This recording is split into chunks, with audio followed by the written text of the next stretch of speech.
Dans cette deuxième vidéo, on va créer notre compte professionnel Pinterest. Donc là, donc on est sur le site pinterest.fr. On arrive ici, il vous propose de créer un compte soit en particulier, donc connexion avec Facebook ou Google, ou carrément une adresse mail, ou alors on continue avec en tant que professionnel. Donc j'y vais en tant que professionnel. Ici, je vais utiliser l'adresse mail de mon site. Personnellement, je ne crée quasiment jamais des adresses, des comptes Pinterest ou autres avec mes adresses, on va dire, personnelles. Si j'ai un magasin sur la cuisine, par exemple, je vais essayer plutôt de créer une adresse Gmail pour la cuisine. Je préfère ne pas utiliser tout ce qui est contact@monsite.fr ou .com parce que des fois il y a des serveurs qui ne t'envoient pas les mails ou ça bloque ou quoi que ce soit, ou pour les vérifications c'est un petit peu difficile. Donc du coup je crée toujours une adresse Gmail bis pour le shop, et comme ça même si tu es sur Shopify c'est plus facile de faire transférer les mails contacts vers une adresse Gmail, et puis tu peux suivre tes analytics sur Google etc avec Gmail. Donc pour l'instant, je vais créer ça avec une adresse mail. Je vais regarder ce que j'ai en stock. Je vais utiliser cette adresse mail. Je vais choisir un mot de passe. Le nom de l'entreprise.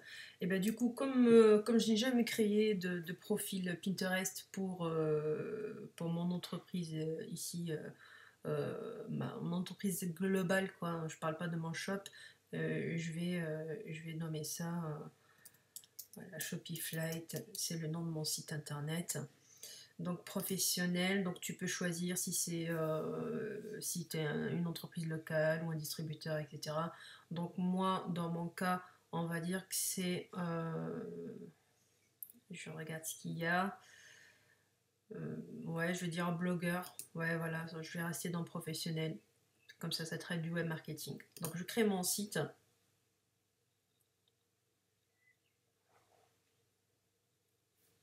Ici, il te demande la langue que tu veux utiliser. Si tu as un magasin US par exemple, il vaut mieux utiliser la langue US parce qu'après, pour les pins qu'il va te proposer, ça va être que des pins en anglais et des pins US. Si tu mets français, France, il va te proposer plutôt des trucs en France, quoi. Donc moi je reste en France parce que ma communauté est française. Donc ici, il te demande de mettre le lien de ton site internet. Pour ma part, c'est celui-là. Suivant. Là, il te propose de choisir minimum 5 thématiques. Donc, même si tu n'es pas, ta niche, elle n'est pas dans les thématiques, parce qu'ici, il n'y a pas toutes les thématiques du monde. Mais quand tu vas pouvoir poster tes propres pins, ça va changer. Là, en fait, en gros, ça va être des trucs par défaut. On va dire que je m'intéresse, par exemple, aux recettes saines. Les petits déj brunch, c'est que de la bouffe, la cuisine, on va dire look casual femme et astuces pour elle. Ici, il te propose d'installer le bouton Pinterest, c'est l'extension Chrome, si tu es sur Chrome ou sur Safari. Moi, je l'ai déjà, elle est déjà installée, donc je passe l'étape. Et donc là, il me dit que c'est prêt. Ok.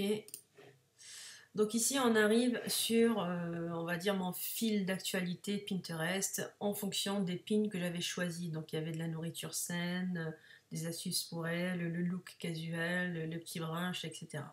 Pour l'instant, je vais aller voir mon profil pour le personnaliser un petit peu. En gros, ici, pour la photo, je peux mettre ma photo ou la photo de mon shop, si c'est un shop, ou le logo de mon entreprise. Je vais regarder si j'ai ça. Je vais dans les paramètres. Donc, mon adresse mail, la langue professionnelle, etc., etc. Si jamais tu t'es trompé, tu veux changer de compte, etc., tu peux désactiver le compte ici. Là, je vais aller chercher une image. Donc l'image, vaut mieux qu'elle soit super, super professionnelle, même si, si c'est un shop, tu mets un shop, quoi. Moi, je vais essayer de mettre mon logo, mais c'est du PNG, ça va pas passer. C'est juste pour l'exemple. Après, bon, on verra plus tard. À propos de vous, une belle description, c'est toujours mieux. C'est comme Instagram, en fait. Il vaut mieux... c'est très bref, donc là, on peut pas mettre beaucoup, beaucoup de contenu, mais... il faut faire quelque chose d'efficace, de bref et d'efficace, et que ça incite les gens à cliquer sur ton profil. Donc ici, je vais dire, je n'importe, hein, juste pour l'exemple, marketing, publicité, Facebook, e-commerce par exemple. Tu peux mettre le lien de ton site, suivez-moi, ou un truc comme ça. N'oublie pas de pin les articles. Et puis tu peux mettre le lien vers ton site ou ton adresse mail pour te contacter. Contact.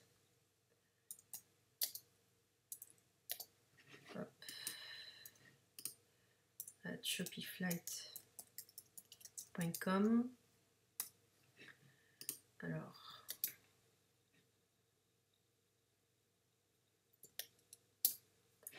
je vais essayer de trouver un petit smiley.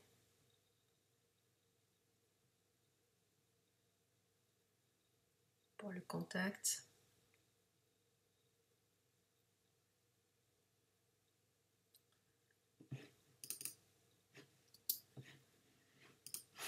Bref, voilà. Le lieu, en fait, le lieu, c'est pas indispensable à mettre, mais ça te permet aussi de faire plus loin. Par exemple, si tu n'as pas assez d'espace de caractère ici à mettre en place, tu peux mettre continuer ici et mettre par exemple ton adresse dans ton site internet ou une incitation ou voilà ou un lien vers un produit, etc. Donc tu peux le mettre ici. Par exemple, moi je peux dire consulting at comment je peux faire ça, consulting at je mets une adresse mail différente par exemple.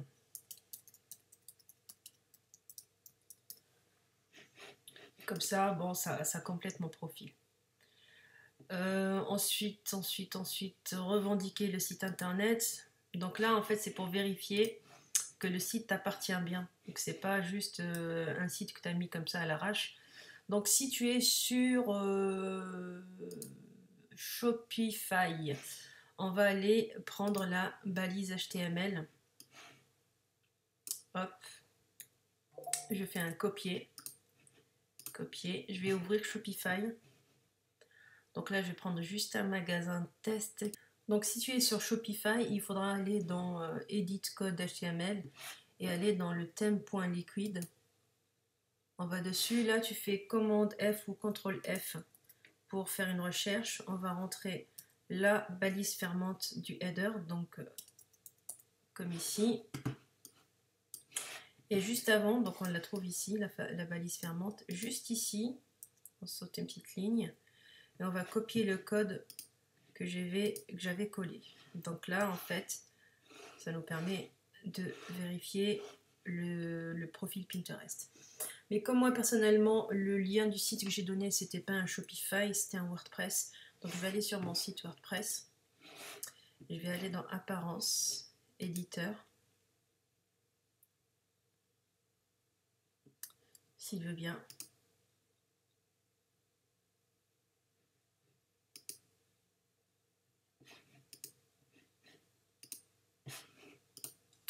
Hop, éditeur. Je vais chercher mon header. Donc c'est l'entête du thème, header.php. Idem ici, je vais chercher la balise fermante de mon header, qui est là. Et je viens ici coller mon petit bout de code HTML. J'oublie pas de mettre à jour le fichier. Ok, je reviens sur Pinterest. Et je fais suivant et ça prend 24 heures pour être validé. Donc dans 24 heures, ça devrait être validé parce qu'ils vont recevoir la validation du code HTML que j'ai mis en place. Voilà, je n'oublie pas de enregistrer les paramètres. Donc, ce qui est important, on va retourner dans les paramètres du compte. Ce qui est important, c'est vraiment de mettre une photo de profil qui soit correcte, parce que moi, je l'ai fait un peu à l'arrache, mais si tu as certainement l'habitude avec Canva, des choses comme ça, pour créer des photos de profil assez parlantes, surtout si c'était une marque, c'est un magasin e-commerce, ce serait quand même beaucoup plus sympa de faire ça de manière plus attractive, et quand même de mettre voilà, tes informations de profil, etc. Donc ça, c'est la création du compte professionnel. On va dire rien de particulier là-dessus, rien de spécial. Si je retourne sur mon profil, du coup, ça n'a pas pris en compte le texte que j'avais mis parce que j'avais pas enregistré. C'est-à-dire web marketing, Facebook Ads et digital, stratégie digitale. En gros, c'est ça. Et là, tu peux dire contact à. Bien sûr, toi, tu remplis jusqu'au max que tu puisses. Hein. Et si tu n'as pas assez de caractères, tu continues ici. J'enregistre. Je retourne sur mon profil. Et on voit en fait que j'ai rien du tout. J'ai pas d'épingle, j'ai rien du tout. Donc là, si je fais aperçu, il n'y a rien. Tableau, j'ai rien. Les épingles, j'ai rien. Donc il n'y a rien du tout, j'ai rien fait. En gros, ici, là, on a notre profil qui est connecté à notre site internet. On voit le site qu'on a communiqué lors de l'enregistrement et on voit contact. Et puis ici, on voit quand même la description qui mérite d'être beaucoup plus étoffée que la mienne. Ensuite, tout ce qui est photo de couverture ici, ça va se remplir automatiquement avec les épingles les plus récentes ou tu vas pouvoir choisir autrement des tableaux. Donc dans Pinterest, comment ça se passe? Tu as des tableaux, donc là par exemple, je vais dire je veux créer un tableau. Ok, bah, je crée un tableau et je vais mettre par exemple citation, motivation. Puisque je suis dans le web marketing, on va dire, allez, citation. Ok, je crée un tableau. Et pour le remplir, ce tableau, soit je crée mes propres épingles, que je vais créer sur Canva, sur Trello, sur des choses comme ça, ou directement depuis mon site internet, si elles sont sur le site internet. Ou alors, je vais chercher des citations ici, et je vais dire citation, motivation. Ok, et là, je vois qu'il y en a plein. Donc, visuellement, je vais essayer de choisir que les plus jolies. Que celles qui ont un format vertical et qui sont longues, tu vois, qui sont assez hautes, par exemple. Les toutes petites comme ça, je vais en prendre quelques-unes si elles sont vraiment, vraiment pertinentes. Mais ce qui attire l'œil, en fait, l'idée de créer ce compte Pinterest, l'idée principale pour nous, c'est de faire de la pub. On a dit que le trafic sur Pinterest, il est énorme et les taux de conversion sont exceptionnels. Mais aussi, c'est comme sur Instagram, il y a possibilité d'avoir des followers, il y a possibilité de rentrer dans des groupes sur Pinterest et d'avoir de la visibilité. Donc plus on a de la visibilité, plus on a des followers et plus on peut placer nos propres pins dans d'autres groupes, d'autres endroits.